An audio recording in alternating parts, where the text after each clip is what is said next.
The bitter wind howled across the barren landscape as Nightwolf crested the ridge. Below, the settler village sat quiet in winter's grip. His eyes narrowed at a strange shape in the distance, a woman bound to a post, barefoot in the deepening snow. The settler's punishment for some unknown crime. Her pale skin had turned blue, her strength nearly gone. When she saw him, recognition flashed in her eyes, not fear, but hope. "Please save me," she whispered through cracked lips. "I'll give you sons." In that moment, two worlds collided. To save her meant war with the settlers. To leave her meant death, hers and something within himself. Could an Apache warrior and a white woman forge a future in a land that wanted them both dead? Before we jump back in, tell us where you're tuning in from. And if this story touches you, make sure you're subscribed, because tomorrow I've saved something extra special for you. The wind howled like angry spirits as Nightwolf stood frozen, studying the woman. Her lips, blue with cold, had formed those words that now echoed in his mind. "Please save me, I'll give you sons." He glanced toward the settlement below. Smoke rose from chimneys, promising warmth he had never been welcome to share. These were the same people who had driven his tribe from the eastern valleys. The same people whose diseases had claimed his sister 3 winters past.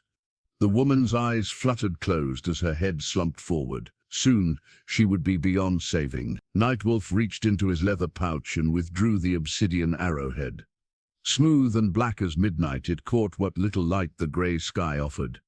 His grandfather had carried it through the great southern wars. His father had clutched it as he drew his final breath. Now it rested in Nightwolf's palm, cool against his skin. "What would you have me do?" he whispered to it in Apache. The settlers had laws. Taking what belonged to another man, even a woman, meant death. If he cut her free, they would hunt him beyond the mountains and rivers. They would bring their guns and their hatred. Yet to leave her would taint his spirit. The Great Spirit placed all lives in a sacred circle. To witness suffering and turn away was to break that circle. A memory surfaced. Silver Cloud, the medicine man, speaking over the sacred fire 3 moons ago. "You will find a stranger in the snow. This meeting will change the path of many rivers." Had the old man seen this moment? The woman's breath came in shallow gasps now, small clouds in the bitter air, growing fainter. Nightwolf slipped the arrowhead back into his pouch and drew his knife. The blade gleamed dully as he approached, his moccasins silent on the fresh snow. He circled her once, looking for sentries. The settlement seemed quiet in the gathering dusk. Most would be inside, huddled around fires, bellies full. Her hands were bound with rough rope, crusted with ice where her blood had frozen. Her fingers had turned the color of a winter sky at dusk. Without gloves in this cold, she would lose them soon. "I am Nightwolf of the Mescalero Apache," he said in careful English, words he had learned from traders. "I will cut. You be still." She didn't respond. Consciousness had left her. The rope was thick, meant for hanging thieves or tethering horses. His blade soared through it steadily. As the bonds fell away, she collapsed forward. Nightwolf caught her weight against his chest, surprised at how little of it there was. She smelled of wood smoke and fear. He knelt, cradling her against him, and examined her feet. No footwear. The settlers had ensured her punishment would be complete. Without proper covering, feet turned to useless flesh in the snow. He had seen it before. A dog barked in the distance. Soon others would join. Then men with lanterns would follow. Nightwolf lifted the woman and draped her across his shoulders. He had carried deer this way, but never a person, never a white woman. Her long hair hung down like a golden river in the fading light. "The spirits have strange plans for us both," he murmured. He turned away from the settlement and began walking toward the tree line, his steps careful and measured. No rush. Hurry left tracks. Panic left signs. The Apache way was patience and wisdom. The forest embraced them with ancient arms of pine and spruce. Night shadows deepened as Nightwolf moved steadily upward, away from the settlement, away from the lands where settlers claimed dominion. Behind him, a bell began to ring, alarm, discovery. Anger would follow. The woman stirred slightly, a small moan escaping her lips. "Be still," Nightwolf whispered. "The journey is long. Save your strength." As darkness claimed the land, Nightwolf became one with the shadows, carrying his unexpected burden deeper into the wilderness. The obsidian arrowhead resting against his heart, guiding him forward into an uncertain fate. Dawn crept into the cave with hesitant fingers of pale light. The storm had passed, leaving a world transformed in pristine white.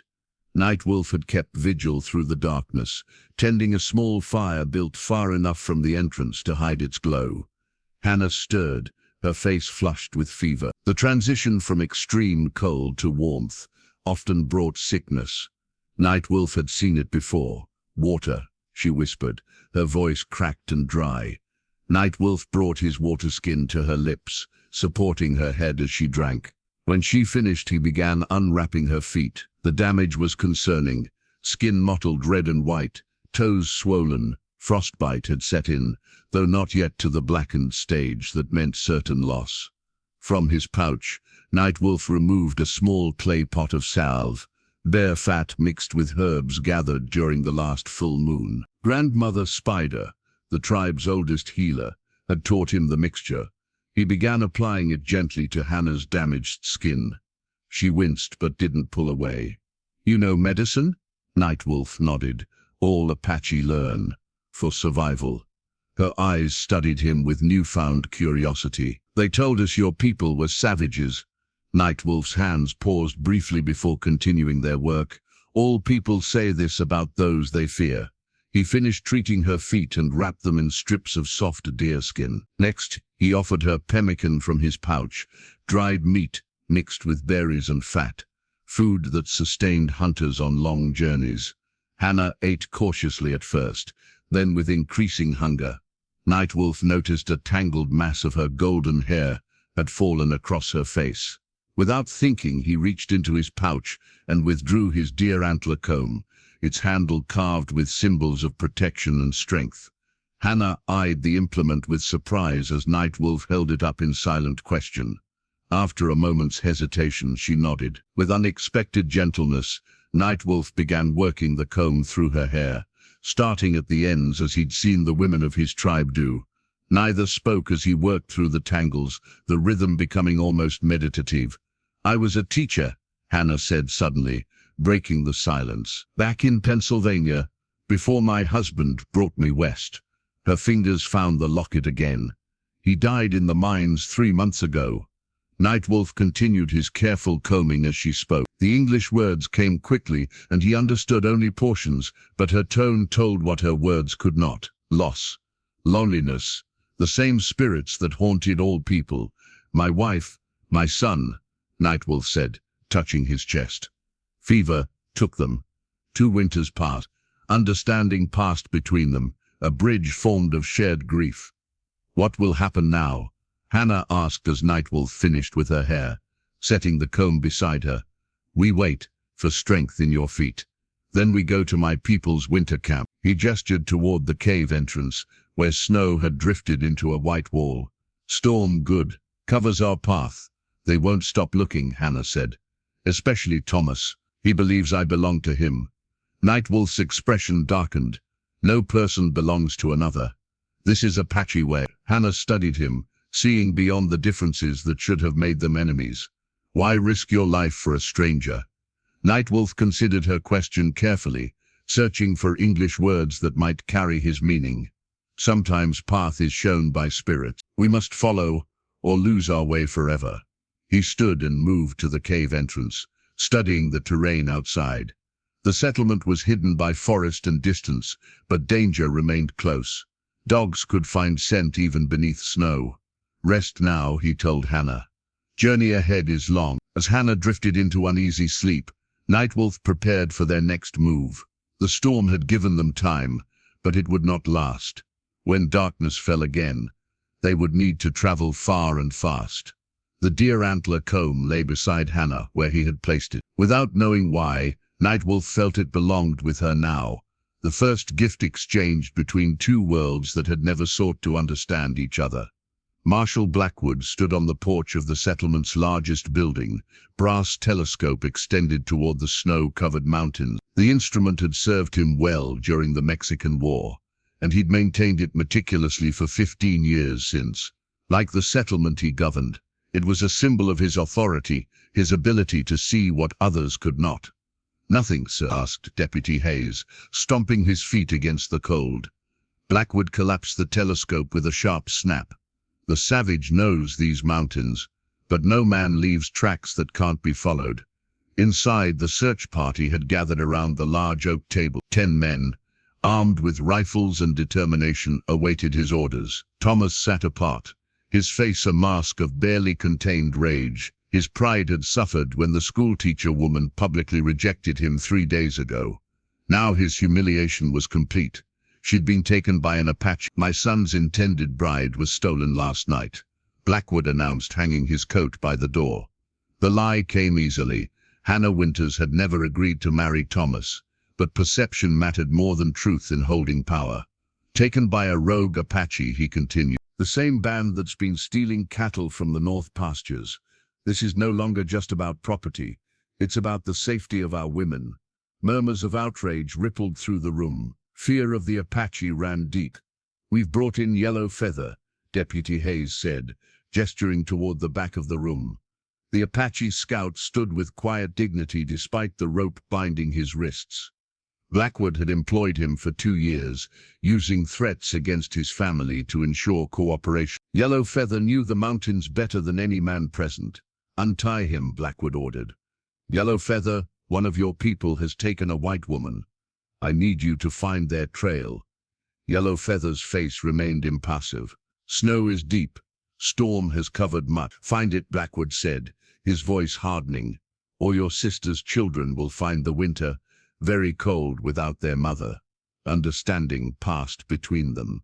Yellow Feather had seen the woman tied in the snow, Blackwood's cruel punishment. He had also recognized the tracks of his cousin, Nightwolf, circling the area before the storm.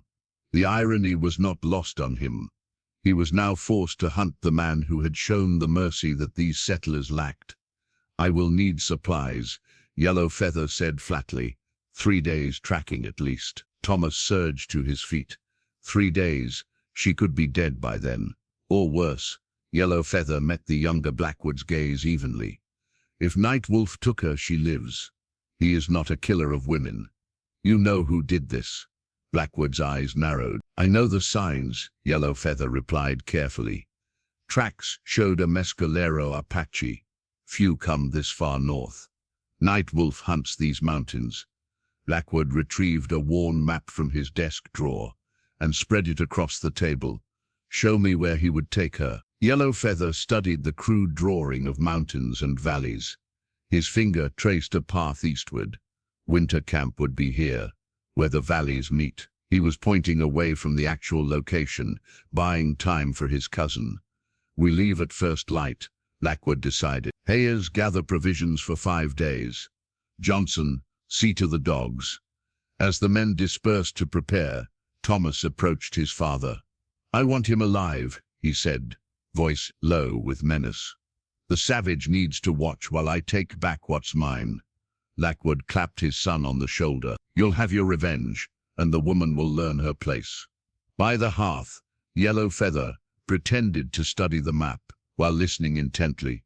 Tonight, while the settlers slept, he would leave markings on the trail, warnings for Nightwolf. The settlers didn't understand Apache way. They couldn't know that the very threats used to control him also freed him from any obligation of loyalty. Outside, the wind picked up again, carrying the promise of another storm. Blackwood lifted his telescope once more, scanning the distant ridgeline. Somewhere out there, his authority was being challenged.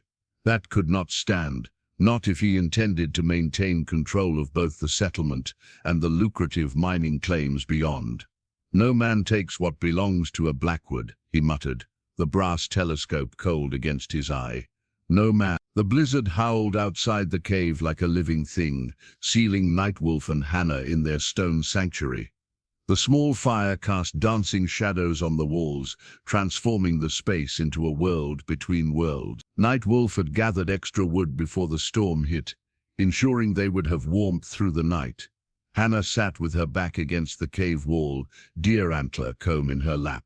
The fever had broken, but her feet remained too tender for walking. She watched as Nightwolf methodically inventoried their supplies, dried meat, pine nuts, water skin half full. "How long will the storm last?" she asked, gesturing toward the cave entrance where snow had drifted into a white barrier. Nightwolf studied the patterns of smoke from their fire. 2 days, maybe more. Good for us, bad for those who follow. The thought of Blackwood and his men floundering in the blizzard gave Hannah a moment of grim satisfaction. Then guilt crept in. She had been raised to forgive, not to wish hardship on others. Yet those same Christian men had bound her in the snow to die. Nightwolf noticed her troubled expression. "Your thoughts are heavy." Hannah managed a small smile. "Just wondering how I came to be here. A year ago, I was teaching children their letters in Pennsylvania." Nightwolf nodded, understanding pieces of her English. He picked up a charred stick from the edge of the fire and moved to sit beside her. With careful strokes, he began drawing on the smooth stone floor. First, a simple figure of a man. Beside it, he wrote the Apache word, then looked at Hannah expectantly. "Man," she said, taking the stick and writing the English word beneath his. Nightwolf smiled and drew another figure, a woman. Their impromptu language lesson continued as the storm raged outside. Woman, fire, water, mountain. Simple words became a bridge between their worlds. When basic nouns were exhausted, Nightwolf drew more complex images. A small dwelling, children gathered around a seated figure. "School," Hannah said, writing the word. "I was a teacher." She took the charred stick and added to his drawing rows of letters and numbers. Nightwolf studied them curiously. "These marks hold meaning." "Yes. Stories, knowledge, history, all can be kept in these marks." Hannah wrote out the alphabet, then spelled her name. "Hannah," Nightwolf said, tracing the letters with his finger. He took the stick and carefully copied the shapes, writing his name in Apache beneath. "How would you say this in English?" Hannah asked, pointing to his Apache name. Nightwolf thought for a moment. "Nightman who watches when others sleep." They sat in companionable silence as the fire crackled. Outside, the wind's fury began to subside, though snow still fell heavily. "You had a wife?" Hannah asked softly, remembering his earlier words. Nightwolf's face grew solemn. He nodded and drew the figure of a woman, holding a child. "Morning sky," he said, writing the Apache words. "And little hawk." His finger traced the outline of the child. "Fever came with traders. Many died." Hannah placed her hand lightly on his arm. "I'm sorry." Nightwolf accepted her sympathy with quiet dignity. "Your husband?" Hannah touched her locket. "Samuel. The mining company said it was an accident. A tunnel collapsed." She paused. "I don't believe it was an accident. Samuel had been warning about unsafe conditions." Nightwolf understood more than his limited English suggested. The greed of white settlers for the yellow metal had destroyed much land, animals, people. "What will happen," Hannah asked, "when we reach your people?" Nightwolf considered the question carefully. "Some will fear you. Some will want to send you away." He met her eyes directly. "I will speak for you." "Why would you do that? Risk so much for someone you don't know?" Nightwolf set down the charred stick and placed his hand over his heart. "Some things are known without words. When I saw you in the snow, the Great Spirit spoke here." He tapped his chest, said, "This one is under my protection." Hannah's eyes glistened in the firelight. "I've never heard God described that way, but I think perhaps he works through many voices." As night settled fully around them, their drawings remained on the cave floor, a visual record of their first real communication. 2 languages, 2 worldviews, finding common ground in simple images scratched in stone dust. Nightwolf added more wood to the fire. "Rest now. When storm ends, we travel. The way is difficult. Hannah nodded, knowing that whatever lay ahead, she had made her choice when she called out to him from her place of punishment. There was no returning to her old life, only forward into uncertainty with this man, who had become her unlikely guardian. Dawn broke clear and cold on the third day. The storm had passed, leaving a transformed landscape of pristine white drifts and ice-jeweled trees. Nightwolf stood at the cave entrance, reading the sky with practiced eyes. "We go today," he announced. "Your feet?" Hannah flexed her toes cautiously. The pain remained, but the swelling had subsided. Nightwolf's medicine had worked better than she'd expected. "I can walk, not quickly, but I can manage." Nightwolf nodded, though concern shadowed his features. "Snow is deep, will slow us." He disappeared outside, returning shortly with armfuls of flexible pine bark, stripped from fallen trees. Working with nimble fingers, he began weaving the bark into oval shapes, reinforcing the structures with strips of sinew from his pouch. Hannah watched, fascinated by the efficiency of his movements. "What are you making?" "Snow walkers," Nightwolf explained, threading the sinew through the bark. "For your feet. To stay above, not sink in." By midday, he had completed 2 pairs of crude snowshoes. He helped Hannah secure the first pair to her boots, salvaged from the cave's previous occupants, and stuffed with dried grass for warmth. Like this, Nightwolf demonstrated outside, taking exaggerated steps with his own snowshoes. "Walk wide." Hannah's first attempts were awkward, sending her sprawling into a snowdrift. Nightwolf helped her up without comment or judgment. By her 4th try, she had found a workable rhythm, not graceful, but functional. They packed their meager supplies and began the journey eastward. Nightwolf took the lead, breaking trail through the deepest drifts, occasionally adjusting their course to follow game paths or rocky outcroppings where the snow lay thinner. "How far to your people's camp?" Hannah asked, her breath clouding in the frigid air. 3 days if weather holds," Nightwolf replied, "valley beyond 3rd Ridge."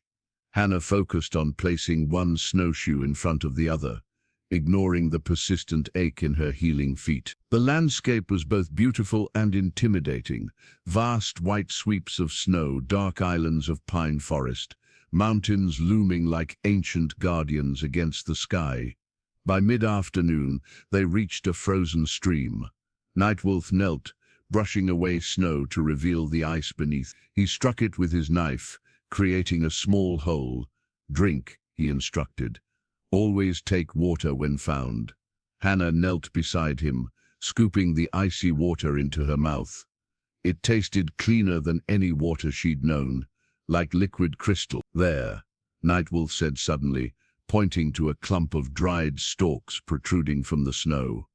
"Good medicine." He dug around the plant, revealing red berries clinging to withered stems. "Winter rose hip. Makes tea for strength." Hannah helped gather the berries, storing them in a small pouch made from rabbit skin. The simple act of contributing to their survival gave her unexpected satisfaction. As they continued, Nightwolf pointed out other signs: a rabbit's track, an eagle soaring overhead, the subtle difference between pine varieties. Hannah absorbed the lessons eagerly, recognizing that knowledge of this land might mean the difference between life and death. "You learn quickly," Nightwolf observed after she correctly identified a deer trail. "I was always curious," Hannah replied. "Samuel used to say it would be my undoing." Nightwolf considered this. Curious eyes see what others miss. Good for survival. Late afternoon brought them to a stand of massive pines. Nightwolf selected one with low, sweeping branches that created a natural shelter against the trunk. He cleared snow from beneath it, then laid spruce boughs to create a fragrant sleeping platform. "Rest here," he said. "I hunt before dark." Hannah sat gratefully, removing the snowshoes to massage her aching feet. The bark weaving had held surprisingly well, distributing her weight across the snow's surface. Without them, the journey would have been impossible. Nightwolf returned an hour later with a snowshoe hare. They cooked it over a small fire, the rich aroma making Hannah realize how hungry she'd become. They ate in companionable silence as darkness fell around them. "Settlement men follow?" Hannah asked, voicing the fear that had lingered all day. Nightwolf nodded. "Yellow Feather leads them, but not this way. Yellow Feather, my cousin, Blackwood holds his sister, her children, forces him to track." Nightwolf's expression darkened. "But Yellow Feather is smart, will lead them wrong way first." Hannah absorbed this new information, understanding the complex web of relationships and coercion that defined frontier life. "Will they find us eventually?" Nightwolf stared into the fire. "Yes, but by then you will be among my people, safer there." As stars appeared in the night sky, Hannah realized she'd walked farther today than she'd believed possible. The snowshoes had made the difference, a simple tool born of necessity and knowledge of the land. Like Nightwolf himself, they represented adaptation and survival in a world that offered no mercy to the unprepared. The second day of their journey brought them to the edge of a narrow valley. From their vantage point on the ridge, Hannah could see a thin ribbon of frozen creek winding through the snow-covered expanse. Near the center of the valley stood a small structure, a cabin, its chimney long cold. "People there?" Hannah asked, eyeing the cabin warily. Nightwolf shook his head. "Empty 2 winters. Trapper died. No one claims this place." They descended carefully, the snowshoes creaking with each step. As they drew closer, Hannah saw the cabin was in better condition than she'd expected, its logs weathered, but sound, the door still hanging on leather hinges. Nightwolf approached cautiously, circling the structure before pushing open the door. He disappeared inside, emerging moments later. "Safe. We rest here tonight." Hannah stepped through the doorway into the dim interior. A single window let in weak afternoon light. A crude table, chair, and bed frame remained, though the mattress had long since been claimed by mice. A stone fireplace dominated the far wall. Nightwolf immediately set about gathering wood from a collapsed lean-to behind the cabin. Hannah explored the small space, running her fingers along the rough-hewn shelves. In a corner cupboard she found a few abandoned items, a dented tin cup, a rusted trap, and beneath them, a leather-bound book. She withdrew it carefully, a Bible, its pages yellowed and warped from humidity, but still intact. Opening it reverently, she discovered pressed wildflowers marking various passages, tiny splashes of faded color preserved between the pages. "Someone loved this place," she murmured as Nightwolf returned with an armload of wood. He glanced at the book in her hands. Man words, yes. Sacred stories. She turned the pages gently. The person who lived here marked special passages with flowers. Nightwolf nodded, understanding the concept, if not the specific practice. He built a fire with practiced efficiency, the warmth gradually filling the small space. As daylight faded, they shared a meal of pine nut cakes that Nightwolf had prepared that morning. Hannah read aloud from the Bible by firelight, translating passages into simpler English that Nightwolf might understand. "Though I walk through the valley of the shadow of death, I will fear no evil," she read, her voice soft in the quiet cabin. "It means finding courage in dark places." Nightwolf listened attentively. "Apache have similar stories. Changing Woman teaches us to find beauty in all seasons of life." "Changing Woman?" Hannah asked. "She who created the Apache people," Nightwolf explained. "She changes like the seasons but remains always herself." He gestured to the pressed flowers in the Bible. "Like these, dead but still holding their essence." Hannah considered this unexpected parallel between their beliefs. The trapper who lived here must have been lonely. Perhaps the flowers and these words gave him comfort. They fell into companionable silence as the fire crackled. Outside, an owl called, 3 haunting notes that echoed across the valley. "We cross tomorrow," Nightwolf said, studying the flames. "One more ridge after valley. Then my people's winter camp." Hannah felt a sudden tightness in her chest. "Will they accept me?" "Some will not," Nightwolf answered honestly. "But Silver Cloud, our medicine man, sees beyond fear. Others listen to him. And if they reject me, The question had weighed on Hannah since they began their journey. Nightwolf met her gaze steadily. Then we find another way, another place. The simple declaration, "we, not you," settled over Hannah like a warm blanket. Whatever came next, she would not face it alone. That night, Hannah slept on the cabin's wooden floor near the fire, the Bible tucked beside her. Nightwolf took the first watch, sitting by the window where he could observe the valley. In her dreams, Hannah saw wildflowers pushing through snow, their delicate blooms defying the winter's grip. She woke briefly to find Nightwolf placing another log on the fire, his movements quiet so as not to disturb her. Their eyes met in the firelight, a moment of silent understanding passing between them. This abandoned cabin, a place where two worlds had briefly touched, seemed an appropriate shelter for their journey. Tomorrow they would continue across the valley, moving closer to the uncertainty that awaited them. But tonight, surrounded by the humble remnants of another's life, they had found a temporary sanctuary. Hannah drifted back to sleep with her hand resting on the weathered Bible, its pressed flowers preserving memories of summers long past, proof that beauty could endure even through the harshest winters. Yellow Feather moved silently through the forest, 20 paces ahead of the settler search party.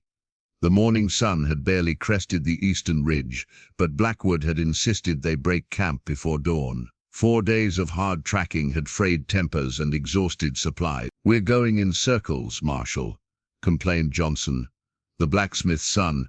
"Yellow Feather's leading us nowhere." Blackwood's eyes narrowed as he studied the Apache scout. "Is that true? Are you deceiving us?" Yellow Feather maintained his impassive expression. "Trail is difficult. Snow, many game paths crossing." "My patience wears thin," Blackwood warned. "Remember your sister's children." Thomas Blackwood pushed forward, his face flushed with cold and anger. "I say we persuade him more directly." His hand moved to the knife at his belt. "Not yet," the elder Blackwood cautioned. "We still need him." He turned to Yellow Feather.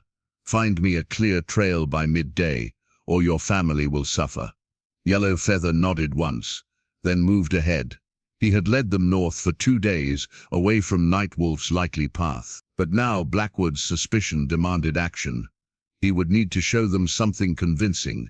When the search party stopped to water their horses at a frozen stream, Yellow Feather slipped away, claiming to scout ahead. He moved quickly to a game trail he had noticed earlier, then knelt to examine the snow. With practiced movements, he created the impression of 2 people's tracks, one heavy, one lighter, then carefully obscured them again, leaving just enough sign for him to discover later. As he worked, his thoughts turned to Nightwolf. They had grown up together, cousins bound by blood and shared traditions. Now their paths had diverged, one forced to serve the settlers, one fleeing their vengeance. Yellow Feather withdrew a small pouch of red ochre from beneath his shirt. At a massive boulder marking the trail junction, he pressed his paint-covered hand, leaving a vivid print. To the settlers, it would seem a random marking. To Nightwolf, it was a clear warning. Danger follows closely. He added 3 small dots beneath the handprint, the number of days before the search party would reach the winter camp's vicinity. Nightwolf would understand. Returning to the stream, Yellow Feather found Blackwood watching him with suspicious eyes. "Found something," Yellow Feather reported. "Fresh tracks heading east." "Show me," Blackwood demanded. Yellow Feather led them to his fabricated trail. The deception was necessary, though it couldn't last. Eventually he would need to guide them toward the winter camp, but on his timeline, not theirs. Look! Nightwolf stopped abruptly, pointing to a boulder ahead. The red handprint stood out vividly against the grey stone. Hannah studied the marking. "What does it mean?" "Yellow Feather," Nightwolf explained. "Warning, settlers come." He pointed to the 3 dots. 3 days behind. They had left the cabin at dawn, crossing the valley and beginning their ascent of the eastern ridge. The terrain had grown steeper, their progress slower despite Hannah's improving strength. "How far to your camp?" Hannah asked. 2 days, Nightwolf replied, frowning.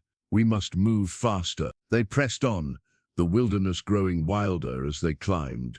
pine forests gave way to rocky outcroppings and narrow defiles. Nightwolf chose their path carefully, sometimes doubling back to confuse their trail. By mid-afternoon, dark clouds had gathered over the mountain. Nightwolf studied the sky with concern. Storm comes again. Not good. Why? Hannah asked, catching her breath on a steep section. Snow hides our trail. Good. But Yellowfeather knows these mountains as I do. Storm slows us too. He gestured toward a narrow gap between towering rocks. There is another way. Dangerous, but faster. The mountain pass. Hannah recalled him mentioning it during their journey. Nightwolf nodded. Few know it, not on settler maps. Hannah straightened her shoulders. Then that's our path. Nightwolf studied her face, noting the determination that had replaced the fear of earlier days. It will test even Apache warriors. I'm stronger than I look, Hannah replied, adjusting her snowshoes. And I've had a good teacher. A rare smile crossed Nightwolf's face. Yes, you learn well. They altered their course, heading toward a seemingly impassable wall of rock. As they drew closer, Hannah saw what settlers' eyes would miss. A narrow fissure, barely wide enough for a person to pass sideways. Beyond this, Nightwolf explained, is a high valley, then a difficult climb. But it saves half-day's journey. Hannah eyed the narrow passage. Will it be safe in a storm? No, Nightwolf answered honestly. But neither is staying ahead of Blackwood's men. The first snowflakes began to fall as they reached the fissure. Nightwolf went first, showing Hannah how to navigate the tight space. The rock walls pressed close on either side, the passage twisting like a snake through the mountain's heart. As Hannah squeezed through the final section, emerging into a sheltered basin beyond, she thought of Yellowfeather's warning. A man she'd never met was risking himself to help them. The complicated bonds of family and tribe extended far beyond what she had understood in her previous life. We camp here tonight, Nightwolf decided, indicating a protected hollow beneath an overhanging cliff. Tomorrow the difficult path begins. Hannah helped gather firewood as the snowfall intensified. The red handprint on the boulder had changed everything, their pace, their route, their sense of security. Blackwood was coming, and with him, the violent collision of two worlds. Dawn revealed a world transformed by the night's snowfall. 6 inches of fresh powder blanketed the basin, with more still falling in gentle swirls. The mountain pass loomed above them, a jagged tear in the ridge that seemed to lead directly into the clouds. Is it possible in this weather? Hannah asked, eyeing the treacherous ascent. Nightwolf studied the sky. Difficult, but necessary. He adjusted the pack on his shoulders. Stay close. Step where I step. They began the climb, abandoning the snowshoes where the slope grew too steep. The path, if it could be called that, was barely visible. A slight depression, winding between massive boulders and stunted pines. Hannah used her hands as much as her feet, grateful for the thick mittens Nightwolf had fashioned from rabbit fur. This path, Nightwolf explained between labored breaths, known only to my grandfather's people, used when warriors needed to move unseen. How did they find it? Hannah asked, welcoming the distraction from burning muscles and raw, cold-chapped skin. Story says Eagle showed the way, led our hunters to safety when enemy tribes pursued. Nightwolf paused, pointing to a rock formation that resembled a bird's spread wings. Eagle's rest. Good sign. The storm intensified as they climbed higher, wind driving snow into blinding sheets that stung exposed skin. They moved more slowly now, Nightwolf frequently reaching back to guide Hannah over the most difficult sections. By midday, they had reached a narrow ledge that skirted a sheer drop. Hannah pressed her back against the mountain face, trying not to look down at the dizzying emptiness beside her. Almost to high pass, Nightwolf encouraged. Then path easier. A sudden gust of wind brought a deep rumbling sound from above. Nightwolf's head snapped up, his expression changing to alarm. Snowslide. Run! He grabbed Hannah's arm, pulling her forward along the ledge as a wave of snow detached from the slope above them. They sprinted toward a rocky outcropping, their only hope of shelter, as the avalanche gathered momentum. Nightwolf pushed Hannah ahead of him, his powerful arms propelling her the final distance to safety.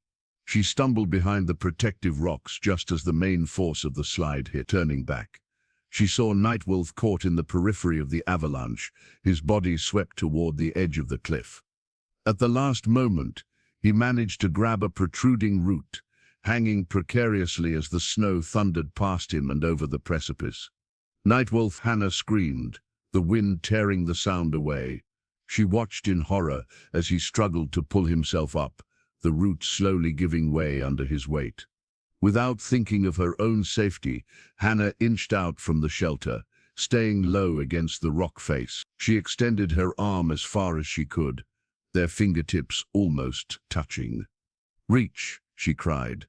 With a final desperate lunge, Nightwolf caught her hand. Hannah braced herself against the rock as she pulled with all her strength. For a terrifying moment, she thought they would both go over. Then Nightwolf found a foothold and hauled himself onto the ledge beside her.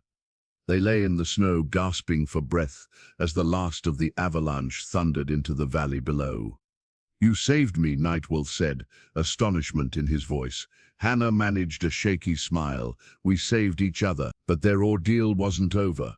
The avalanche had obliterated the path ahead, leaving an impassable wall of snow and debris. Behind them, the ledge had narrowed to nothing. "We're trapped," Hannah realized. Nightwolf nodded grimly. "Must find another way." He studied their surroundings, noting a narrow fissure in the rock face. There, might lead through mountain. The fissure proved to be the entrance to a low tunnel, perhaps carved by water over millennia. They crawled through in darkness, the passage twisting and turning, until Hannah lost all sense of direction. When they finally emerged, they found themselves on the opposite side of the ridge, but separated from their intended path. Nightwolf surveyed the unfamiliar terrain with concern. The storm had intensified to a full blizzard, visibility reduced to mere feet. He reached into his pouch and withdrew a small object, a hollow bone tube decorated with intricate carvings.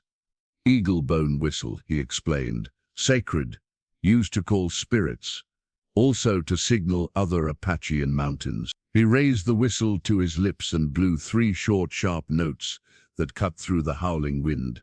Then he waited, listening intently. After a long moment, an answering call came faintly through the storm. 2 notes, then a third. "Hunting party from winter camp," Nightwolf said, relief visible on his face. "They will find us." The whistle call was returned a second time, closer now. Nightwolf answered again, establishing a sonic beacon through the blinding snow. "How did you know they would be here?" Hannah asked, huddling close for warmth. "I did not," Nightwolf admitted. "But this season, hunters follow mountain sheep to high valleys. I hoped." Within the hour, 3 Apache hunters materialized through the swirling white. They regarded Hannah with surprise and suspicion, speaking rapidly to Nightwolf in their language. Hannah couldn't understand the words, but the tone was clear: questions, concerns, warnings. Nightwolf responded with calm authority, occasionally gesturing toward Hannah. Finally, the lead hunter nodded reluctantly. "They will guide us to winter camp," Nightwolf translated. "It is closer than I thought, half-day's journey through valleys they know." As they prepared to move out, Hannah noticed Nightwolf carefully returning the bone whistle to his pouch. The simple instrument had saved their lives, a link to others when they needed it most. Like Nightwolf himself, it had called her back from the brink of death, a bridge between isolation and community. The hunting party led them down through sheltered valleys, unknown to settlers' maps. These men, stone knife, running elk and bear tracks, moved with the confident grace of those born to the mountains. They spoke little, occasionally glancing at Hannah with undisguised curiosity. By afternoon, the storm had abated, allowing glimpses of the terrain ahead. A series of descending plateaus led to a wide river valley where thin wisps of smoke rose from what must be the winter camp. Stone Knife, the eldest of the hunters, spoke urgently to Nightwolf, gesturing toward the valley below. "What is he saying?" Hannah asked. "River crossing is dangerous," Nightwolf translated. "Ice thin in places. We must go carefully." They descended the final slope to reach the river's edge by late afternoon. The water ran swift and dark between banks of ice, a formidable barrier separating them from the Apache camp, visible in the distance. Hannah stared across the flowing water. Beyond that boundary lay Nightwolf's world, a place where she would be a stranger, possibly unwelcome. For the first time since their journey began, doubt crept into her heart. "What happens when we cross?" she asked quietly. Nightwolf seemed to understand her deeper question. "My mother, Running Deer, is respected elder. She will speak for you until council decides. And if they reject me," Nightwolf's expression remained steady. "Then we find another path." The hunters had moved upstream, searching for the safest crossing point. Hannah knelt by the river's edge, letting her fingers trail in the icy current. This water was the boundary between her old life and whatever awaited her. Once crossed, there would be no easy return. Her hand brushed something smooth beneath the surface. She reached down and retrieved a river stone, unusual in its perfect division, half white quartz, half black basalt, joined in a single form. She turned it in her palm, studying how the two distinct parts created something unique. Nightwolf appeared beside her. "Good stone, two spirit, two natures in one being. Powerful medicine," he nodded toward the stone. "A sign for your journey." Hannah slipped the stone into her pocket, as Stone Scone called to them from upstream. They had found a crossing, a series of exposed rocks, forming stepping stones across the narrowest part of the river. The hunters crossed first, demonstrating the path. Bear Tracks, the youngest, remained on the near bank to guide Hannah. "I will go last," Nightwolf said. "Bear Tracks will show you safe steps." Hannah approached the first stone hesitantly. The current surged around it, throwing up icy spray. Bear Tracks pantomimed a small hop to reach it, then offered an encouraging nod. Taking a deep breath, Hannah jumped to the first stone. It was slick with ice, but she managed to keep her balance. The second stone was larger, an easier target. By the third, she had found her rhythm. Midway across, on the largest boulder, Hannah paused. Behind her lay the world of settlers, a place where she had been punished for her independence, left to die for refusing a man's advances. Ahead lay unknown challenges, but also the possibility of a new beginning. She reached into her pocket, feeling the two-colored stone. Like this river crossing, her life had come to a boundary between worlds. Bear Tracks called encouragingly from the far bank. Hannah continued her crossing, stone by stone, until she reached the final gap. The last step required a longer jump, the bank slightly higher than the river rock. Tracks extended his hand. After a moment's hesitation, Hannah took it, allowing him to help her make the final leap to Apache land. His brief nod acknowledged her successful crossing.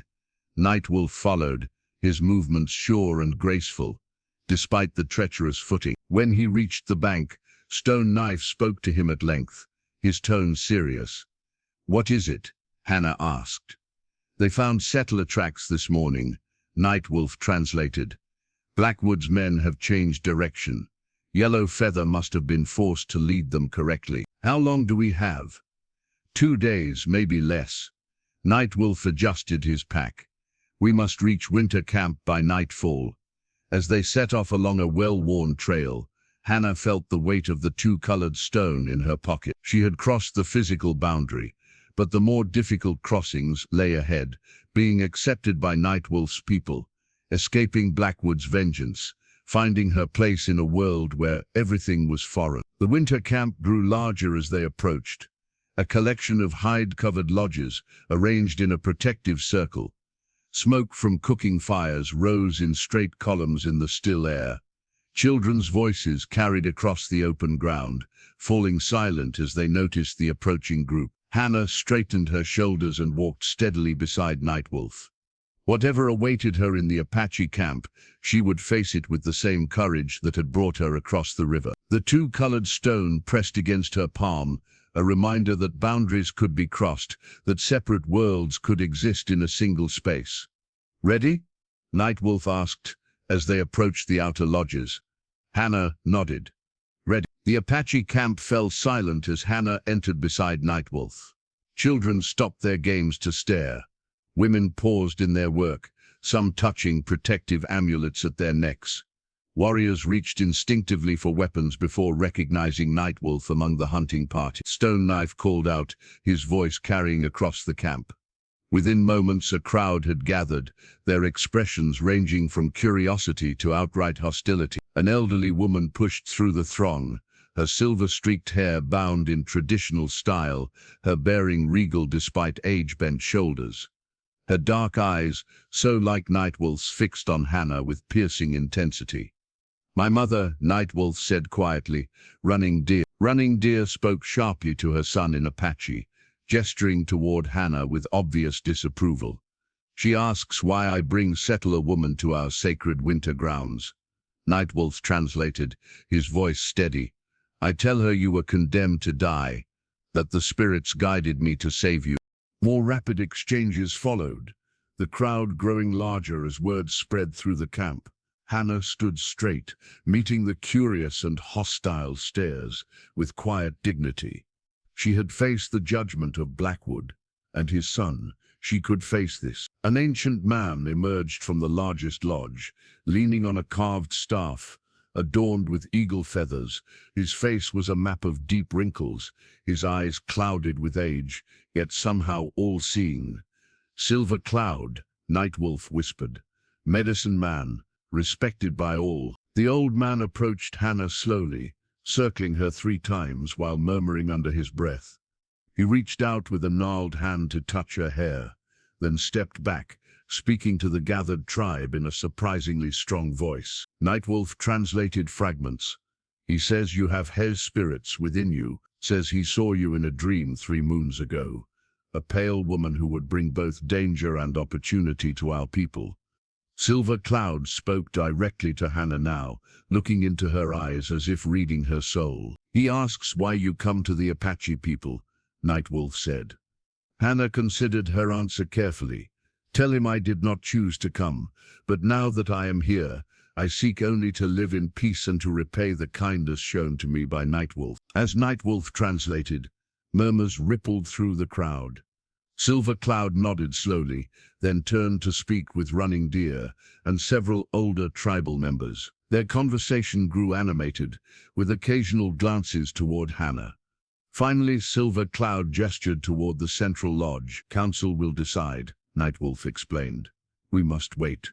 The tribal elders disappeared into the lodge, while the rest of the camp returned to their tasks, though many continued to watch Hannah from a distance. Children were particularly curious, darting close before being called back by protective mothers. Nightwolf led Hannah to a smaller lodge at the camp's edge. "My mother's home," he explained. "We wait here." Inside, the lodge was warm and fragrant with dried herbs hanging from the center poles. Hannah sat on a woven mat, grateful for the respite from curious eyes. Nightwolf built up the small central fire, the smoke rising through the opening at the top of the lodge. "What will happen in the council?" Hannah asked. "They smoke the sacred pipe," Nightwolf explained. "Pass it in circle, each speaks their thoughts. Spirits hear through smoke." Hours passed. Running Deer entered briefly, placing a bowl of stew beside Hannah, without meeting her eyes, then leaving without a word.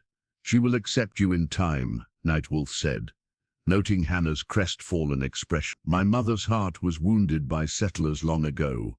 As darkness fell, a young boy appeared at the lodge entrance, speaking breathlessly to Nightwolf. "Council calls us," Nightwolf said, rising. The central lodge glowed from within, silhouetting the figures seated in a circle around the fire. Hannah entered behind Nightwolf, the air thick with aromatic smoke from the ceremonial pipe being passed among the elders. Silver Cloud sat opposite the entrance, the ancient pipe now in his hands. It was carved from red stone, its long stem decorated with intricate symbols and adorned with a single eagle feather. The old man drew deeply, then exhaled a cloud of smoke toward the lodge's opening before speaking. Nightwolf translated in a low voice, "Silver Cloud says the pipe has shown them a divided path. Some believe you bring danger, others see opportunity." He paused. "He says you have walked between death and life, that you carry two worlds within you, like the sacred pipe carries both fire and air." The medicine man extended the pipe toward Hannah. A collective gasp rose from the council members. "He offers you to speak through the pipe," Nightwolf whispered, clearly surprised. "A great honor." Hannah hesitated, then moved forward and carefully took the pipe as she had seen the others do. Not knowing the proper rituals, she simply held it respectfully, looking directly at Silver Cloud. "Tell them I understand their fear," she said. "I was taught to fear the Apache as well, but Nightwolf showed me that what I was taught was wrong. I am grateful for my life and will not bring harm to those who shelter me." As Nightwolf translated, Silver Cloud nodded slowly. He reclaimed the pipe, drew once more, then spoke at length to the council. The elders conferred in hushed tones before the oldest woman beside Silver Cloud finally nodded. "You may stay until the moon is full again," Nightwolf translated. "You will work with the women, learn our ways. Then council will decide your fate." He paused. "And I am assigned to border patrol as consequence for bringing you." "They're separating us?" Hannah asked, dismayed. "It is their way," Nightwolf said quietly, "to test us both." As they left the council lodge, Hannah realized the significance of what had occurred. The ceremonial pipe, sacred to the Apache, had been offered to her, a white woman. Whether as test or acceptance, it represented a first tenuous connection to Nightwolf's people. The real trial was just beginning. Dawn found Hannah already awake, watching the camp come to life from the entrance of Running Deer's lodge. Nightwolf had departed before first light, assigned to patrol the southern boundaries for 6 days. His absence left Hannah feeling adrift in a sea of unfamiliar faces and customs. Running Deer emerged from the lodge, regarding Hannah with undisguised skepticism. She gestured brusquely for Hannah to follow, leading her to a group of women scraping hides stretched on wooden frames. Without words, Running Deer demonstrated the proper technique, a sharp stone tool held at a precise angle to remove flesh without damaging the hide. She thrust the scraper into Hannah's hands and pointed to an untreated deerskin.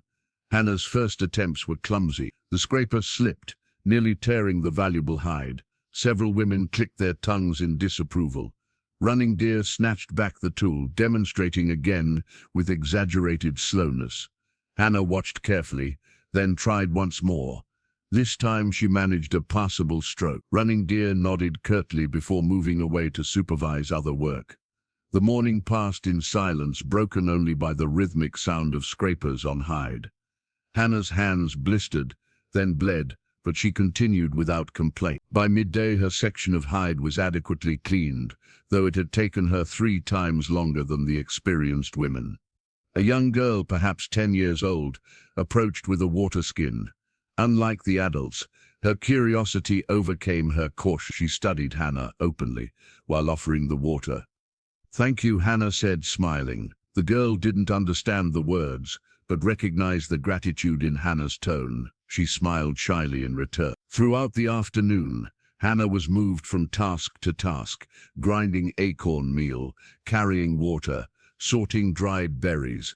Each job was demonstrated once, with the expectation of immediate competence. The women watched her struggles with expressions ranging from amusement to contempt, speaking among themselves in Apache. By evening, Hannah's body ached with unfamiliar labor. She sat alone outside, Running Deer's lodge, too exhausted to eat the simple meal she'd been provided. The camp's children watched her from a distance, whispering and occasionally giggling. The young girl from earlier approached again, this time clutching something in her small hand. She stopped before Hannah and solemnly extended her palm, revealing a delicate bone needle, polished to a soft shine through years of use. Hannah looked at the girl in surprise. The needle was clearly precious, a personal tool crafted with care. "For me?" Hannah asked, pointing to herself. The girl nodded, then pantomimed sewing. She pointed to Hannah's torn dress sleeve, then to the needle, her meaning clear. "You need this more than I do." "Thank you," Hannah said, deeply touched by the unexpected kindness. She carefully took the needle, showing it the respect such a gift deserved. The girl beamed, then scampered away to join the other children. From across the camp, Hannah noticed Running Deer watching the exchange, her expression unreadable. That night, by the light of the lodge fire, Hannah used the bone needle to repair her tattered clothing. Running Deer observed silently, as Hannah's teacher-trained fingers worked with precision, despite her exhaustion. When Hannah finally completed the last stitch, Running Deer spoke, her first direct words to Hannah. "Tomorrow you help with basket weaving," she said in halting English, surprising Hannah completely. "Your hands are clever even if they are soft." The following days fell into a pattern. Each morning brought new tasks, new skills to learn. Hannah's hands grew calloused, her muscles strengthened. The bone needle became her constant companion, used not only for mending, but for crafting small gifts for the children who gradually lost their fear of her. She learned to identify edible plants, to process fibers for weaving, to preserve meat for storage. When she made mistakes, and there were many, she accepted correction without defense or excuse. Slowly, the women's attitude shifted from dismissal to grudging acknowledgement of her willingness to learn. The girl who had given Hannah the needle, whose name she learned was Little Dove, appointed herself Hannah's unofficial guide. Through gestures and Hannah's growing vocabulary of Apache words, Little Dove taught her the names of plants, animals, and constellations. On the 5th day, Hannah was invited to join the women's circle during evening meal, a subtle but significant acknowledgement. As she took her place, Running Deer nodded once, the barest hint of approval in her stern features. That night, alone in her corner of Running Deer's lodge, Hannah examined the bone needle by firelight. Such a simple object, yet it had opened the first door to acceptance. She thought of Nightwolf, patrolling distant boundaries while she navigated the complex social boundaries of his people. Tomorrow he would return. Hannah wondered what he would find: the frightened woman he had rescued from the snow, or someone new, someone beginning to find her place between two worlds. She tucked the needle carefully into a small pouch she had sewn, her last conscious thought before sleep a prayer of gratitude for a child's simple gift that had begun to bridge an ancient divide. Nightwolf returned at sunset, his face weathered from 6 days on the mountain boundaries. Hannah saw him first, her heart quickening as he approached the camp's edge. He walked directly to the council lodge without glancing her way, following protocol despite what must have been his desire to ensure her welfare. Hannah continued grinding corn with the women, respecting the tribe's ways, though her attention remained fixed on the council lodge. Something in Nightwolf's bearing suggested urgency. Her suspicions were confirmed when runners were dispatched to summon all warriors and elders. Within moments, the camp hummed with tension as men gathered, speaking in low, serious tones. Running Deer appeared at Hannah's side. "You come," she said in her limited English. Council. Hannah followed Nightwolf's mother to the large central lodge, now filled with the tribe's decision-makers. Nightwolf stood near Silver Cloud, his expression grim. He acknowledged Hannah with the barest nod as she entered.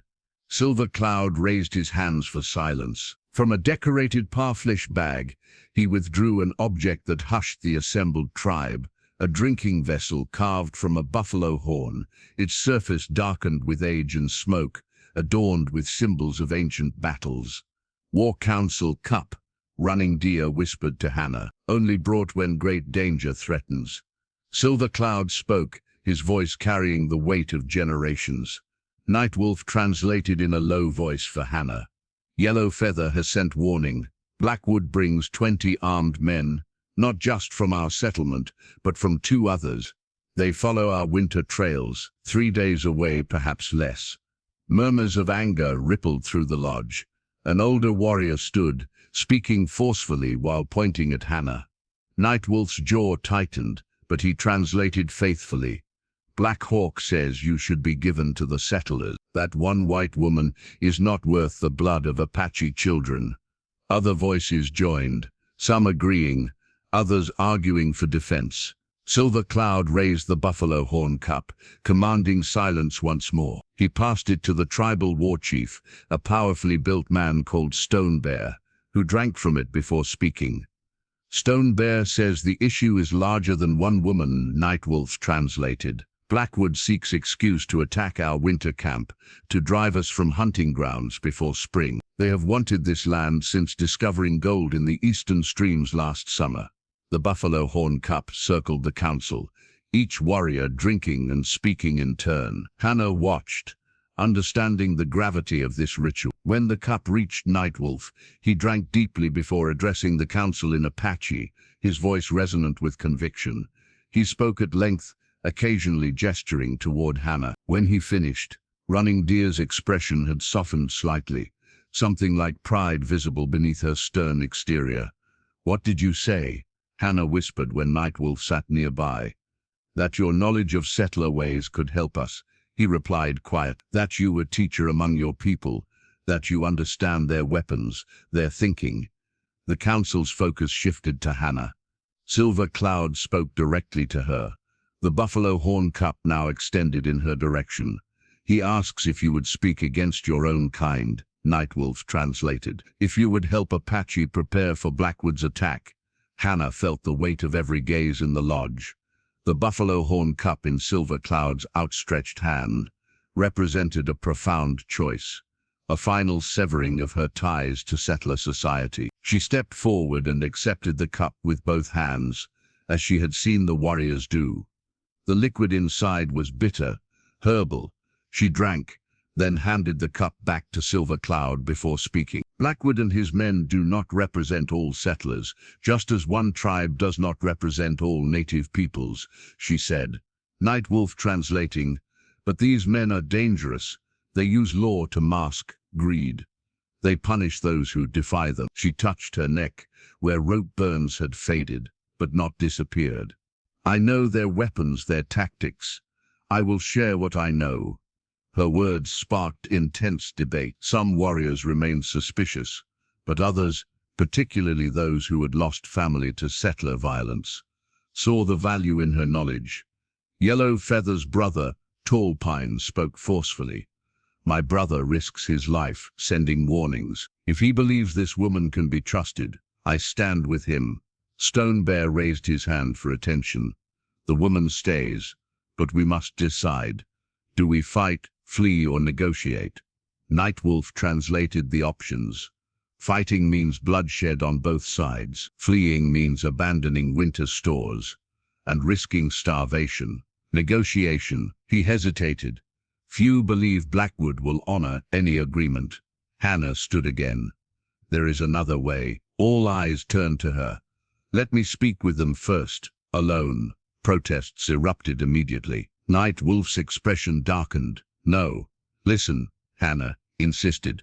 "Blackwood maintains the appearance of law. He claims to rescue me from kidnapping. If I meet them voluntarily, explain I was saved, not taken. They will not believe." Running Deer interrupted in halting English. "Or will not care." "Perhaps," Hannah acknowledged.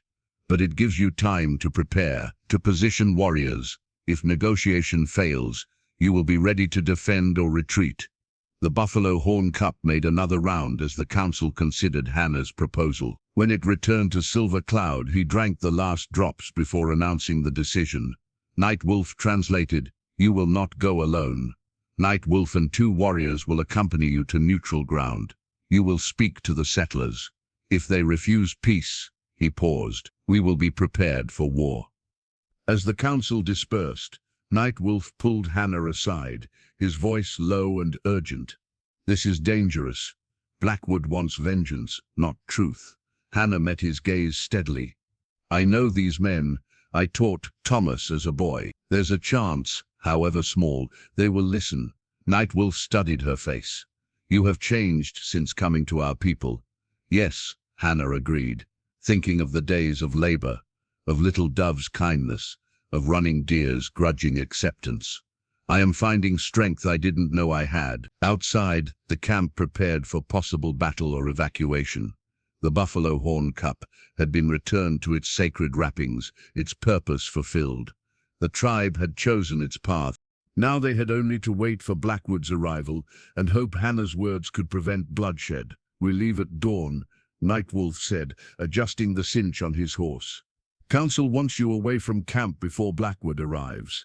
Hannah understood the strategy. If negotiations failed, she wouldn't reveal the winter camp's exact location.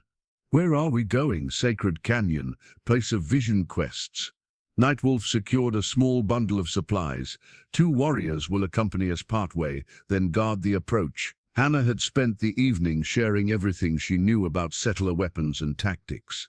Now, in the pre-dawn darkness, she prepared for what might be her final journey with Nightwolf. Running Deer approached, handing Hannah a bundle wrapped in soft hide. "Warm clothes," she said in her limited English. "Made for you." Hannah accepted the gift with surprise. Inside was clothing in the Apache style, a dress of soft deerskin, leggings, moccasins, and a rabbit fur wrap. More than practical items, they represented acceptance. "Thank you," Hannah said, deeply moved. Running Deer nodded once. "You have strong heart, like my son." She touched Hannah's arm briefly before turning away, a gesture more meaningful than any words. They rode out as first light touched the mountains. Hannah wore her new Apache clothing, her settler dress packed away. The transformation wasn't just external. In 2 weeks with the tribe, something fundamental had shifted within her. By midday, they reached a narrow canyon entrance, guarded by twin rock formations resembling eagles. The 2 warriors accompanying them remained at this natural gateway, while Nightwolf led Hannah deeper into the sacred space. The canyon walls rose hundreds of feet, decorated with ancient paintings in red ochre and black charcoal. Handprints, animal figures, spirals of visual history spanning centuries. Hannah stared in wonder at these messages from the past. "Our ancestors left their dreams here," Nightwolf explained. "Young men come for vision quests. Elders come for wisdom. This place speaks to those who listen." The canyon widened into a sheltered basin with a small spring. Near the water stood a simple structure, a framework of branches covered with hides. "Sweat Lodge," Nightwolf said, "place of purification and prayer." They made camp near the spring. As evening approached, storm clouds gathered above the canyon, unusual for the season. Nightwolf watched the darkening sky with a mixture of concern and reverence. "Storm comes. Sign from spirits." Hannah helped gather firewood before the rain began. They worked in companionable silence, their movements complementary after days of traveling together. When the first drops fell, they took shelter beneath an overhanging rock, where Nightwolf built a small fire. The storm intensified, rain turning to sleet that sealed the canyon entrance with treacherous ice. They were effectively isolated until the weather cleared. "How long will the storm last?" Hannah asked, watching water cascade down the canyon walls. "1 day, maybe 2. Nightwolf added wood to the fire. "Time enough." "For what?" "To prepare. For whatever comes." He reached into his medicine pouch and withdrew a smaller bag made of finely tanned deerskin, decorated with intricate beadwork in geometric patterns. "Acrid tobacco. For important prayer." He opened the pouch carefully, revealing a mixture of dried leaves and herbs. With practiced movements, he took a pinch and offered it to the 4 directions, then to the sky and earth. "I ask spirits to guide our path," he said, his voice low and reverent, "to give us wisdom for what lies ahead." Hannah watched, moved by the simple ceremony. "Does your faith give you comfort, knowing that something greater guides us?" Nightwolf considered her question. "Faith is like this canyon, carved by time, not by single storm. My people walk with spirits always, not just in fear or need." Hannah touched the silver locket at her throat, her last connection to her former life. Inside was not just her mother's hair, but a tiny scrap of paper with a Bible verse her father had given her before his death, Different traditions, same human need for meaning. I was taught God has one true name, one true path, she said. But I've begun to wonder if the Great Spirit and my God might be the same, just understood through different eyes. Nightwolf nodded. Many rivers, same ocean. He extended the tobacco pouch to Hannah. Would you pray in your way? Join our prayers together. The offer held profound significance, a spiritual bridge between their worlds. Hannah accepted the pouch with appropriate reverence. Following Nightwolf's example, she took a small pinch of the mixture, offering it to the directions while silently reciting the Lord's Prayer. When she finished, Nightwolf tied the pouch closed and placed it between them, a tangible symbol of their joined paths. Hannah, he said, using her name directly for the first time in days, if we survive Blackwood, what do you seek? The question cut to the heart of everything. Peace, she answered honestly. A place to belong, perhaps to teach again someday, children of both our peoples and us. Nightwolf asked, his directness surprising her. What do you seek between us? Hannah met his gaze across the fire. I don't know what's possible. Our worlds are so different, yet here we sit, between those worlds. Nightwolf gestured to the canyon around them. Perhaps that is where we belong. Not fully in either, but creating something new. The storm raged outside their shelter, but within, a different kind of energy built between them. Questions unasked, possibilities unexplored. The sacred tobacco pouch sat between them, their prayers mingling like smoke rising to a common sky.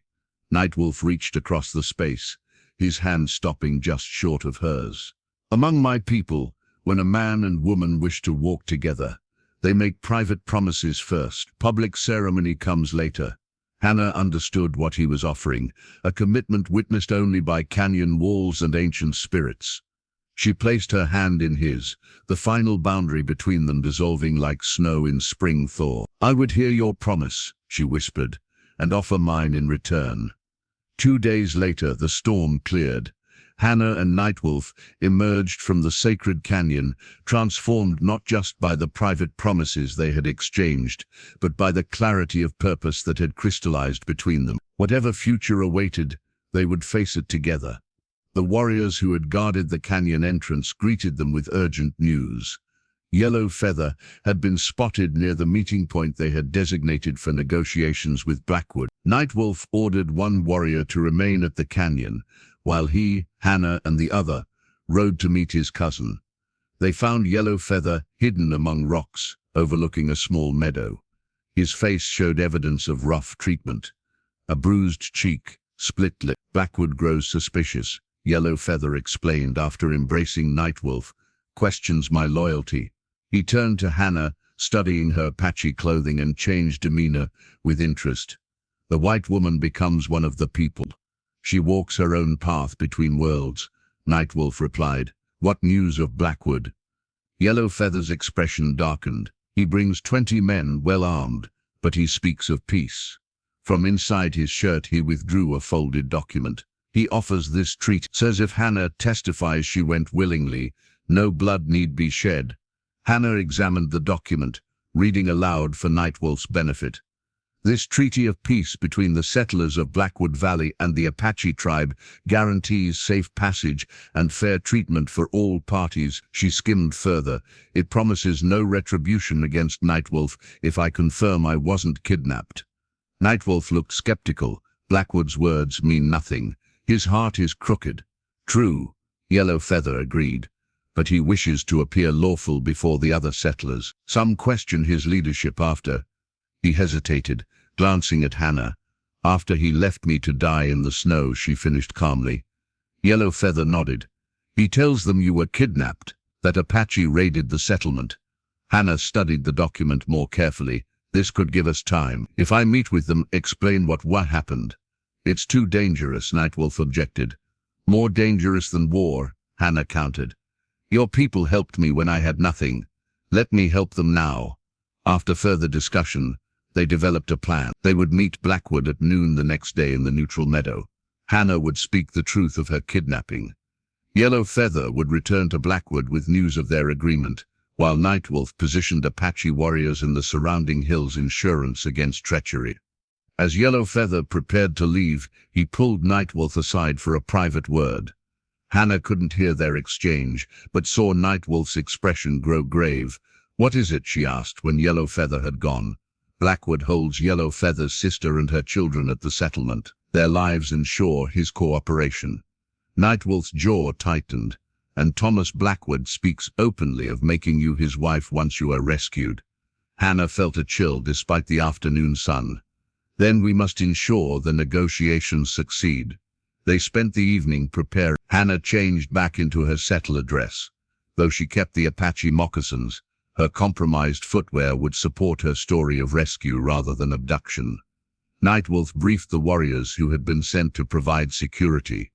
At dawn, they rode toward the meeting place. Apache scouts had confirmed Blackwood's party was approaching from the west. By mid-morning, Nightwolf's warriors were positioned in the surrounding hills, invisible among rocks and sparse trees. Hannah and Nightwolf waited at the meadow's edge, tension building as the appointed hour approached. "Remember," Nightwolf said quietly, "if things go wrong, retreat to the canyon. The warriors will cover your escape." "I won't leave without you," Hannah replied, her hand finding his briefly. "Together or not at all," he agreed, repeating words from their private ceremony. A sentry signaled from the ridgeline. Blackwood's party had been sighted. Minutes later, riders appeared at the meadow's western edge.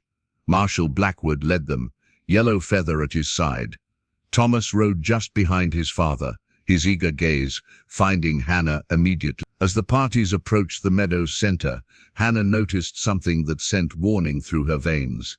Behind the main group of riders, partly concealed by trees, were additional men with rifles, at least 10 more than Yellowfeather had reported. Nightwolf had seen it too. "Ambush," he whispered. "Too late to retreat." Blackwood's men had spread out, cutting off their escape routes. Yellowfeather's expression held desperate apology as they drew closer. Blackwood reined his horse to a stop 30 paces away. "Miss Winters," he called, his voice carrying across the meadow. "Thank God we found you. You're safe now." Hannah stepped forward, keeping her voice steady. "Marshal Blackwood, I've come to clear up a misunderstanding. I wasn't kidnapped. Nightwolf saved me after you and Thomas left me to die." Blackwood's friendly expression didn't waver, but his eyes hardened. "You're confused, Mrs. Winters. The savage bewitched you, but we'll sort that out once you're home." He extended the treaty document. "We've brought a peace agreement. All will be forgiven if you come with us now." Nightwolf remained still beside Hannah, his hand near his knife. "The document," he said softly. "Look at how he holds it." Hannah noticed then, Blackwood wasn't offering the same treaty Yellowfeather had shown them. This document was different, the handwriting visible even at this distance. "That's not the agreement we discussed," she called out. Blackwood's smile vanished.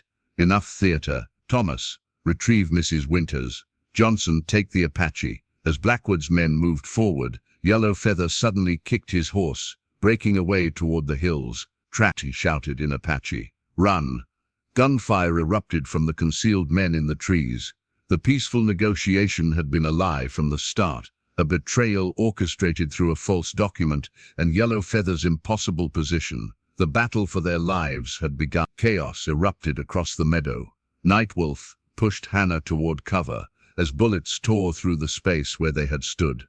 Apache warriors responded from the hillsides with arrows that found several of Blackwood's hidden gunmen. "Run for the trees," Nightwolf commanded, drawing his knife as Thomas Blackwood charged toward them on horseback. Hannah sprinted for the forest edge, glancing back to see Nightwolf dodge Thomas's first attack, then unseat him with a powerful lunge.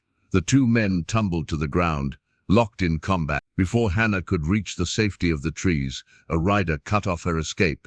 Deputy Hayes grabbed her arm, dragging her toward his horse. "Got her, Marshal," he shouted. Hannah's hand found the silver brooch pinned inside her dress collar, a gift from her school in Pennsylvania, worn even in the wilderness as a reminder of her teaching days. She tore it free and slashed the sharp pin across Hayes's wrist. He yelped, releasing her grip just long enough for her to break free. She ran again, this time angling toward a rocky outcropping where she had noticed Apache defenders. A bullet kicked up dirt at her feet. Another whistled past her ear. The peaceful meadow had transformed into a battlefield. From the hillside, Hannah saw Yellow Feather leading a group of warriors in a flanking maneuver, trying to circle behind Blackwood's men.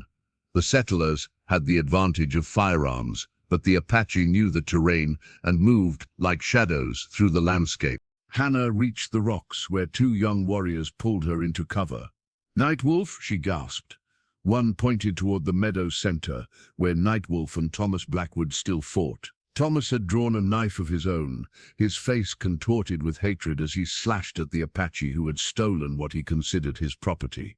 Marshal Blackwood shouted orders, attempting to organize his scattered men against the Apache attacks coming from multiple directions. His careful ambush was unraveling as Yellow Feather's knowledge of the terrain allowed the warriors to strike and vanish before the settlers could respond effectively. Hannah clutched her silver brooch, its surface catching the sunlight. One of the warriors noticed the flash and frowned at the potential giveaway of their position. But Hannah had a sudden inspiration. "Light signals," she said, using the limited Apache she had learned, plus gestures. She demonstrated how the polished silver could reflect sunlight in directed beams. Coordinate attacks. The warrior understood immediately. He called to others nearby, explaining Hannah's idea. Within minutes, they had established simple signals: 1 flash for attack, 2 for retreat, 3 rapid flashes to identify Blackwood himself as a target. From their elevated position, Hannah could see the entire battlefield.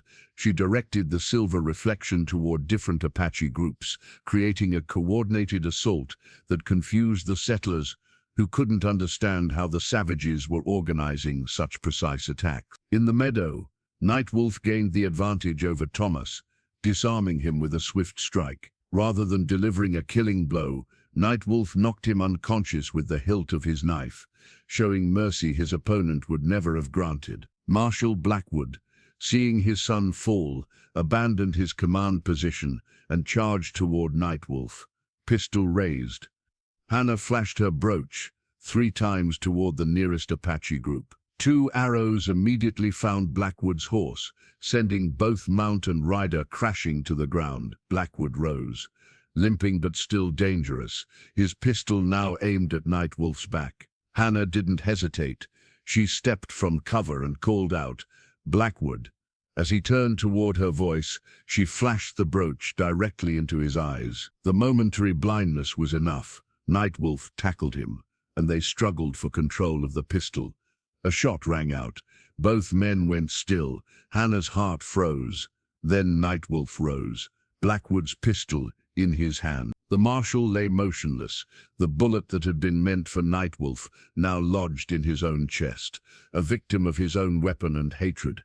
Seeing their leader fallen, the remaining settlers began to retreat. Thomas regained consciousness, staring in disbelief at his father's body before being dragged away by Hayes and the others. Yellow Feather appeared at Hannah's side. "They will return with more men," he warned. "Not immediately," Hannah replied, watching the disorganized retreat. "Thomas isn't his father. He'll be uncertain, afraid." Nightwolf joined them, bloodied but unbowed. "We've won today, but Yellow Feather is right. We must prepare for their return." Hannah looked across the meadow, where Apache warriors were helping their wounded. 3 lay motionless, the cost of Blackwood's treachery. Among the settlers, at least 5 had fallen, including Blackwood himself. "There's something else we must do," Hannah said, her teacher's mind working through the implications. "The other settlements don't know what Blackwood did, how he left me to die, how he falsified the treaty. If they hear only Thomas's version..." Nightwolf understood immediately. "We need witnesses, neutral parties who can speak truth." "The trading post at Fort Collins," Yellow Feather suggested. "The factor there, Jenkins, is fair-minded. He speaks our language, has good standing with both peoples." Hannah nodded. "And I can write a full accounting of what happened. My word as a teacher still carries weight." As they made plans, Hannah looked down at the silver brooch in her palm, the symbol of her former life that had just helped save her new one. Like her, it had found unexpected purpose in this wild place between worlds. Nightwolf touched her shoulder gently. You fought well today, as one of the people. Hannah closed her fingers around the brooch. I fought for our future. Around them, warriors gathered their wounded and prepared to return to the winter camp.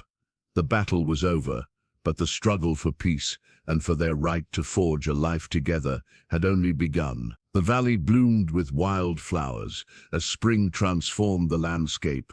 A year had passed since the confrontation with Blackwood, a year of challenges, negotiations, and gradual acceptance. Hannah sat outside the lodge she now shared with Nightwolf, enjoying the morning sun while putting final touches on the twin feather cradle. Crafted from supple willow branches and lined with the softest rabbit fur, it would soon cradle new life, their child, due with the next full moon. The cradle's most distinctive features were two matched eagle feathers, one from Nightwolf's medicine bundle, one gifted to Hannah during their public marriage ceremony. Bound together at the cradle's head, they symbolized the child's unique heritage, born of two worlds yet belonging fully to both. Running Deer emerged from a nearby lodge, her once stern face now softened when she looked at her daughter by marriage. The elder woman had become Hannah's fiercest advocate after the battle, proudly telling how the white teacher had helped coordinate their victory. The trading party returns, Running Deer announced, pointing toward riders approaching the village. Hannah set aside the cradle and rose carefully, one hand supporting her swollen belly. Among the riders she recognized Nightwolf's tall figure, leading the group. Beside him rode a settler woman and two young children, newcomers to the trading post who had accepted Hannah's invitation to visit. The past year had seen remarkable changes.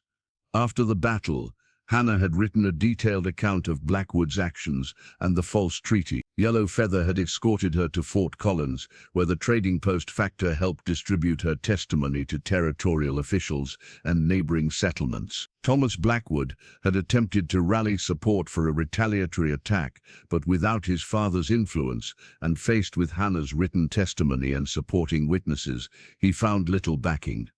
Eventually, he had abandoned the settlement, heading east to escape his failures. More significant was the cautious peace that had developed afterward. With Blackwood's corruption exposed, more moderate voices prevailed among the settlers. Yellow Feather's family was released, and a legitimate treaty established boundaries, respecting both Apache hunting grounds and settler farming areas.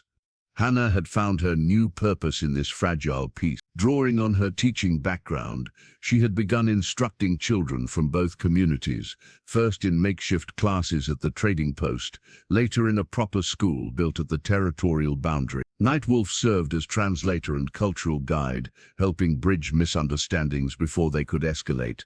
Now, as Nightwolf dismounted and came to greet her, Hannah felt the familiar surge of gratitude for the unlikely path that had brought them together. The children enjoyed the trading post, Nightwolf reported, helping the settler woman and her children dismount. Mrs. Collins has agreed to send her too for lessons next week. Hannah welcomed the nervous settler family, offering food and showing them the village. The children's initial fear dissolved into curiosity as Little Dove, now Hannah's most accomplished student, showed them how to grind corn and identify useful plants. Later, as the visitors departed with promises to return, Silver Cloud approached. The ancient medicine man had become increasingly frail, but his eyes remained sharp, missing nothing. "The child stirs within you," he observed in Apache, which Hannah now understood fluently. "A strong spirit. I have dreamed of this one. What did you see?" Hannah asked, both curious and slightly apprehensive about the medicine man's visions. Silver Cloud smiled enigmatically. "A bridge builder, one who walks easily between worlds because they belong to both." He touched the twin feather cradle with gnarled fingers. "You have prepared well." That evening, as the community gathered for the evening meal, Hannah observed the changes a year had brought. Yellow Feather sat with his sister and her children, finally reunited permanently. Running Deer supervised the cooking, occasionally giving Hannah advice about the baby's impending arrival. Stone Knife and the other warriors who had fought at the meadow treated Hannah with the respect accorded a fellow veteran. Nightwolf joined her as twilight painted the valley in purple shadows. "Jenkins brought news from the territorial capital," he said quietly. The new governor has appointed a peace commission. They want representatives from all tribes and settlements. Will you go? Hannah asked. Nightwolf nodded. We both will after the child comes. Your words carry weight with the settlers, mine with the people. Hannah rested her head against his shoulder, thinking of the journey ahead, not just to the territorial capital, but into parenthood and the continuing work of reconciliation. Do you ever regret it? She asked. Cutting me free that day in the snow. Nightwolf's hand found hers, their fingers intertwining. The spirits guided my knife. How could I regret following their wisdom? Hannah smiled, remembering her desperate words that day. Please save me. I'll give you sons. Soon, their child would arrive, perhaps a son, perhaps a daughter. What mattered more than gender was the world this child would inherit. Not the world of strict boundaries and hatred that Blackwood had embodied, but one where understanding might gradually replace fear. As dusk deepened into night, Hannah felt the baby shift within her. She placed Nightwolf's hand against her belly to feel the movement, new life stirring, unaware of boundaries, untroubled by the differences that had once seemed insurmountable to its parents. The twin feather cradle waited nearby, ready to embrace this child of two worlds. Like the matched eagle feathers bound together at its head, Hannah and Nightwolf had found strength in their differences and unity in shared purpose. Around them, the Apache village settled into evening rhythms. Beyond the mountains, settler communities prepared for spring planting. Between them lay the possibility of a different future, one that Hannah and Nightwolf would help shape. One day, one child, one careful translation at a time.